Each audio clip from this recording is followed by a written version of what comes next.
Hi, kumusta po kayo dyan? Andito tayo ngayon. Actually, Shih Tzu to eh. Ay, cross to eh.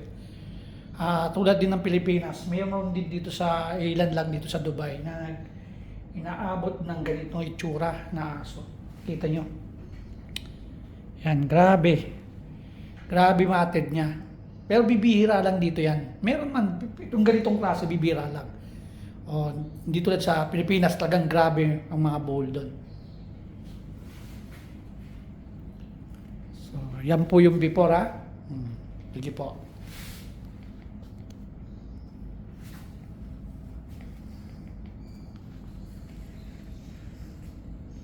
Banig na yan, banig. Blanket. Yan ang before.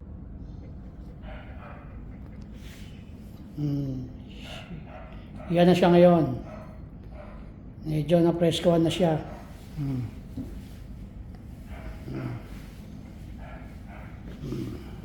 Ito na po yung after. Medyo masaya na siya ngayon. So, kita tayo ulit.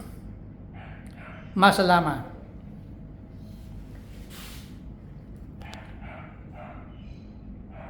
Pagod ka?